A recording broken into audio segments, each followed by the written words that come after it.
System ठीक है। है व्यवस्था नहीं अच्छी बात है। बताओ, एक तो पाडेरी चले गए हमारे बीच से, और जो कोरोना चल रहा था तो पति पत्नी दोनों कोरोना में जल गए दिल्ली के अंदर। उस वक्त पूरे लॉकडाउन थे। उस जमाने के अंदर, उस वक्त के अंदर देखा कि जिस रूप में दाह संस्कार हो सकता था, होना चाहिए था, वो भी नहीं हो पाया और दिल्ली में दाह संस्कार हो गया। ऐसी कई घटनाएं हुई जो बहुत दुख करती है, दुख सबको देती है कि किसी के परिवार में क्या क्या घटना नहीं हुई है। बहुत ही दुखद बात है ये। आज हम उनको याद करते हैं आज के दिन, इसीलिए आज सब लोग यहाँ पर आए पुष्पांजलि अर्पित करने के लिए। महंगाई लगातार बढ़ रही है। महंगाई के कल मैंने ट्वीट भी किया कि महंगाई की चिंता कौन कर रहा है। महंगाई की चिंता नहीं करे कोई, बेरोजगारी की चिंता नहीं कर रहे हैं। जब कैंपेन किया 14 के अंदर तो मोदी जी ने कहा 2 करोड़ लोगों को रोजगार मिलेगा प्रति वर्ष, वो तो सब भूल गए हैं।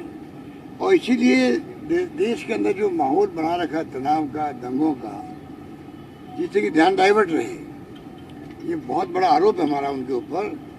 आपने इसलिए ये कर रखा है माहौल, आप जो मांग कर रहा विपक्ष, आप शांति की अपील करें, ये कहें कि एंटी सोशल एलिमेंट है जो दंगे करवाते हैं, वो क्यों नहीं कर रहे हैं? प्रधानमंत्री जी नहीं कर रहे हैं, गृह मंत्री जी नहीं कर रहे, क्यों नहीं कर रहे हैं? क्योंकि दंगे पूरे देश में जो माहौल बना दिया, सबके भय बैठ के दिमाग के अंदर। बात होनी चाहिए महंगाई की, बेरोजगारी की, हाहाकार मचा हुआ युवाओं के अंदर, पूरी परवाह नहीं हो रही है। तो चिंता कैसे मनाओ होंगे हमारे लिए? सर, कांग्रेस के विधायक कोरोना को लेकर मैं कहना चाहूँगा कि कोरोना को भी गंभीरता से लेना चाहिए। डॉक्टर से मेरी बात होती रहती है।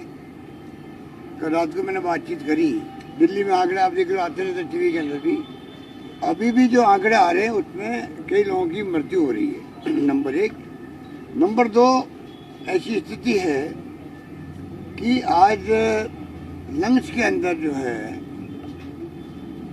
उस वक्त जो स्कोर आता था जब कोविड चल रहा था, उसी ढंग के स्कोर आने लग गए हैं। डी डाइमर होता है एक उनका, वो बढ़ रहा लोगों के, जिनके कोरोना बढ़ता था।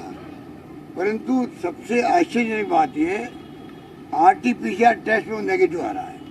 एक नई तरह की अप्रोच हो गई है कोरोना की कि RT-PCR एक्ट जो टेस्ट होता है उसमें तो आता नेगेटिव, इसका मतलब कोरोना नहीं है आपको। और बीमार जो व्यक्ति है उसके सारे लक्षण वही है जो कि कोरोना होते थे। तो मैं आम प्रदेशवासियों को निवेदन करना चाहूँगा कि आप जरा इसको ध्यान रखें। कुछ सिम्टम भी हो आपके तो आप डॉक्टर को दिखाएं, जरूरत पड़े CT स्कैन करवाएं, कुछ भी करें, पर लापरवाही कोई नहीं करे, मेरा आग्रह रहेगा। सर, अभी देश के अंदर एक नई चर्चा शुरू हो गई ज्ञान व्यापी के ऊपर। महत्वपूर्ण मुद्दे उन पर चर्चा नहीं हो पा रही, इसको एक इशू बनाया जा रहा है, इस पे कैसे देखते हैं? वही मैं देख रहा हूँ, इस रूप में देख रहा हूँ। महंगाई को लेके, बेरोजगारी को लेके, देश किस दिशा में जा रहा है, मैं बार बार जो बोलता हूँ, देश किस दिशा में जा रहा है, किस दिशा में जाएगा, किसी को नहीं मालूम है। क्योंकि जो लोग सत्ता में बैठे हुए हैं, इनको जनता का भय नहीं है। हिंदू धर्म के नाम पे राजनीति कर रहे हैं, तो इनको एक घमंड आ गया है, सब हिंदू हमारे साथ में हैं, कौन हमारा क्या बिगाड़ लेगा। कांग्रेस के शासन में क्या हुआ करता था, जैसे ही मीडिया आरोप लगाता कोई मुख्यमंत्री पर, मंत्री पर, मीडिया, तो हम समझते थे कि जनता की भावनाओं को रिप्रेजेंट कर रहा मीडिया। तो कांग्रेस नेतृत्व हमें देखता लोग क्या कहेंगे, लोग क्या सोचेंगे हमारे बारे में। हम सत्ता में बैठे हुए हैं और ये घटना हो रही है, मीडिया में आ रही है, तत्काल फैसले होते थे। मंत्री हटा दिए, इस्तीफे ले लिए मुख्यमंत्रियों के, रेल मंत्री के, लॉ मिनिस्टर के। ये लोकतंत्र का कायदा होता है। इनके राज में इनको मतलब नहीं, लोग क्या कहेंगे, लोग क्या सोचेंगे, इनको कोई मतलब नहीं है। ये डेमोक्रेसी के लिए खतरा है। ये आम जनता को समझना पड़ेगा कि हिंदुत्व के नाम पे आपको जो भ्रमित कर रहे हैं ये हमारे लिए उल्टा पड़ेगा, देशवासियों के लिए। ये जनहित में नहीं है, आम लोगों हित में नहीं है, ये समझना पड़ेगा। सर, आज से बीजेपी का राष्ट्रीय पदाधिकारी की बैठक है और बीजेपी बोल रहे हैं अब अशोक गहलोत सरकार की उल्टी गिनती शुरू हो जाएगी। उनका कल ये आरोप था। गड्ढा वगैरह सब आ रहे हैं 3 दिवसीय शिविर इस बैठक के जरिए। मैंने पहले कहा ना आपको, करौली के अंदर वही बात है। करौली, रामगढ़, जोधपुर, तीनों जगह दंगे भड़कने हमने रोक दिया। दंगे नहीं भड़कने दिए।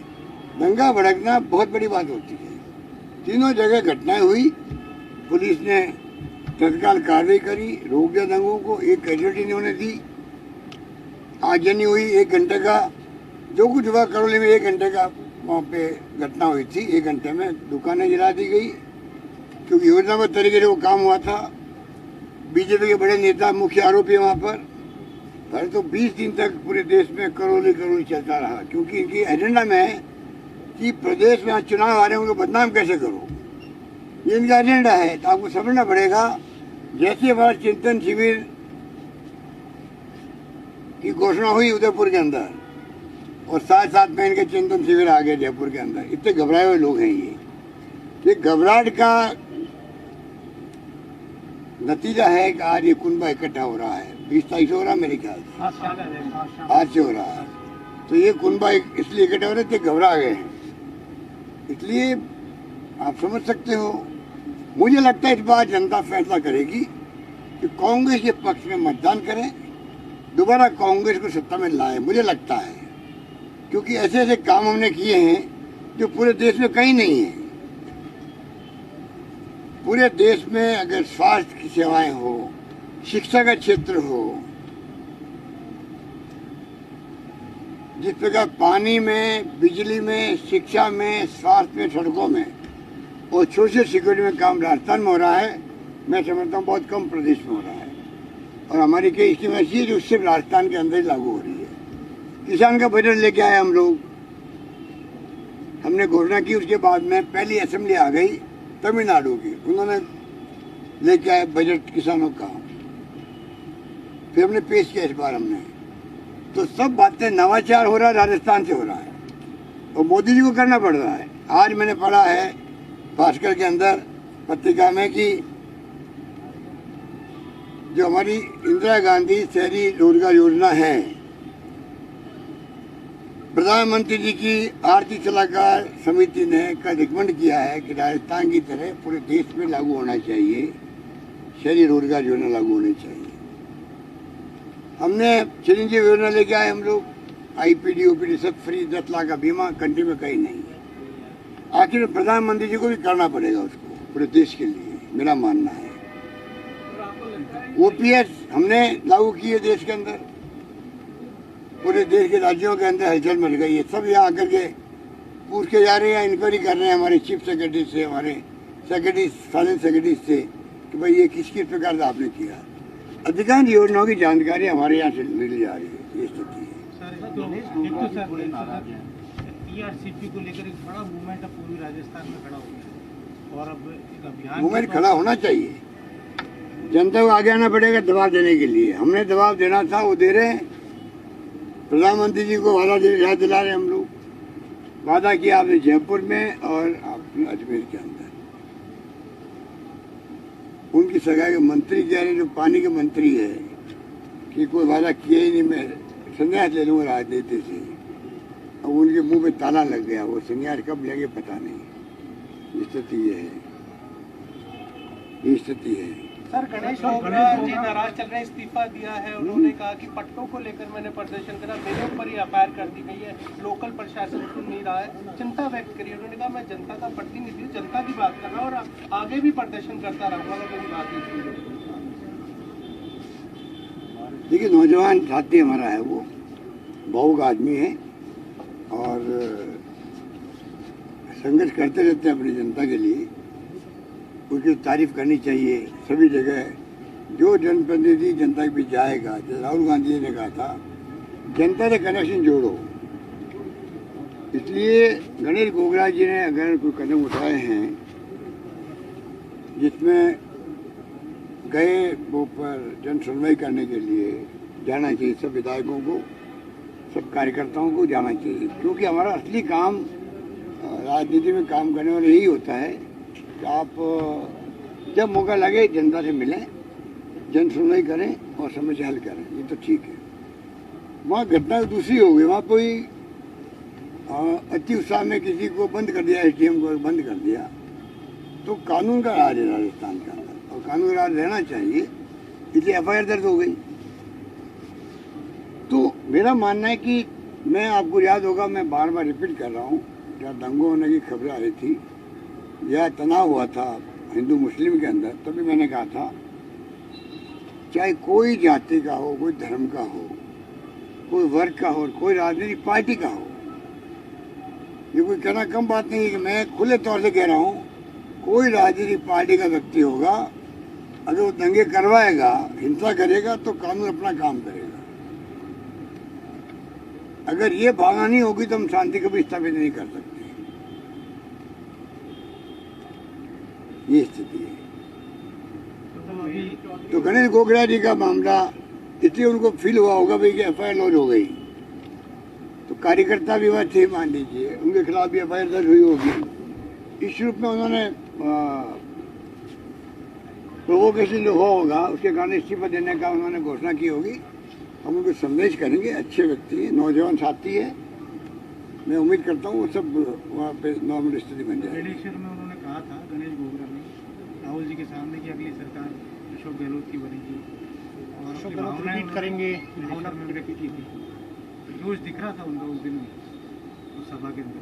हमारे मुख्यमंत्री गांधीवादी नेता है और सगाई बनेगी हमारी, तो आप समझ जाओ, ये गांधीवादी नेता है हमारे मुख्यमंत्री, तो एसडीओ को बंद करने वाला काम तो गांधीवादी है नहीं। ये बात है। तो अति उत्साह में कोई कार्रवाई कार्यकर्ताओं ने कर ली होगी, मैं जानकारी प्राप्त मैंने की है वहाँ पे, तो उनसे बातचीत करेंगे, उनकी क्या शिकायत दूर करेंगे उनकी शिकायत। और कोई बात? सर, ये महेंद्र चौधरी जी के भाई के ऊपर हत्या का, अब किसी के भाई पे, किसी के बेटे पर, ये तो देखो बात सुनो, समाज में सब तरह की बातें होती है। जब तक आपको ये नहीं लगे कि राजनीतिक हस्तक्षेप हो रहा है, मैं गंभीरता से कह रहा हूँ आपको, कई बार मीडिया वाले भाई को लेके, बेटे को लेके, पत्नी को लेके कुछ बोल देते हैं, छापते रहते हैं, वो अच्छी परंपरा नहीं है। हाँ, अगर आपको लगे आप राजनीतिक पद पे बैठे हुए हो, एमएलए हो, एमपी हो, मंत्री हो, और आप अपने पद का प्रभाव का उपयोग कर रहे हो बचाने के लिए, तब आप आरोप लगाओ उस विधायक पर, एमपी पर या मंत्री पर। अगर कोई रिलेटिव कोई काम करता, गलत काम करता, कानून उसका अपना काम करेगा। तो हमारे राज्य में पहला यही मामला है कि राजस्थान में मैंने तमाम अधिकारियों को, गृह विभाग को, पुलिस प्रशासन को, सबको दो टू कहा हुआ है कि आपको निष्पक्ष होकर काम करना है, नीचे से ऊपर तक। कोई राजनीतिक हस्तक्षेप नहीं चलेगा, ना करना चाहिए किसी को। फरियादी कोई आता है, अन्याय हो रहा है, उत्पन्न हो रहा है, आप उसके लिए बात कर सकते हो कि हमारे पास ये फीडबैक है। पर जो अधिकारी है उसकी ड्यूटी है कि जिसने क्राइम किया है उसके बचाव की कोई सिफारिश किसी की नहीं माने।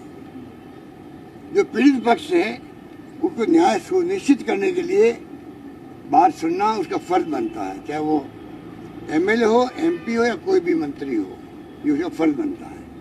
वहाँ अगर कोताही करते हैं तो हमें तकलीफ होती है, वरना वो अपना काम करे, निष्पक्ष जांच करे, हमें खुशी होगी।